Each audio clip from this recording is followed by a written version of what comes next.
बात है। तो फरमाइश हो रही है आपके लिए माशाल्लाह। साद हुसैन अबड़ो साहब भागनाड़ी से फरमाइश कर रहे हैं कि मोहम्मद अवैस रजा कादरी से कोई कलाम सुनवाया जाए। सिंधी में एक नाज शरीफ आपकी। जी बिस्मिल्लाह, जी बिस्मिल्लाह, जी बिस्मिल्लाह। जिंदगी मदीने में आ, हर खुशी मदीने में आ,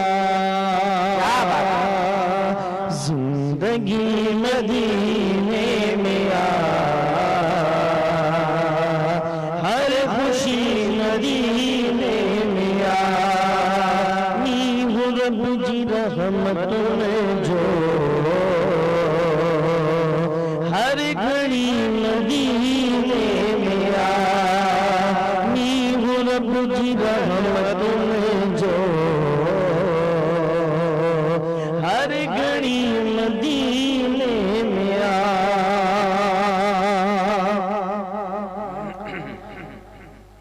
मन अच्छी कोई चले त्यार थी गुलजार अली, मन अच्छी कोई चले त्यार थी गुलजार अली,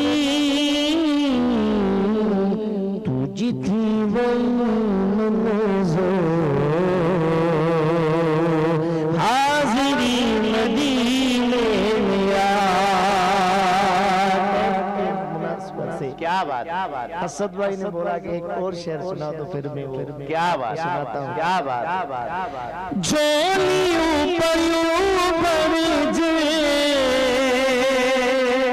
अरे धरती अचण वारन जो,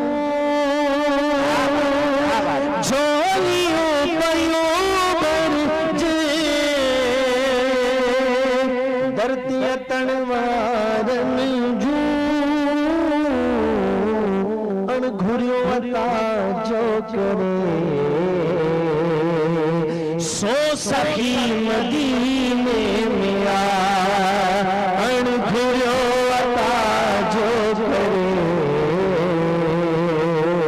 सो सखी मदीने में आ, मियां सैया अण घुरियो अता जो करे सो सखी मदीने में आ। सुभान अल्लाह, सुभान अल्लाह। क्या बात है, क्या बात है। ये थे माशाल्लाह मोहम्मद अवैस रजा कादरी साहब, जिन्होंने बहुत ही प्यारे अंदाज में गुलजार अली का कलाम सुनाया, जो डेरा अल्लाह यार से जिनका ताल्लुक है माशाल्लाह। बहुत ही प्यारे शायर हैं, नादगो शायर हैं माशाल्लाह। उनका कलाम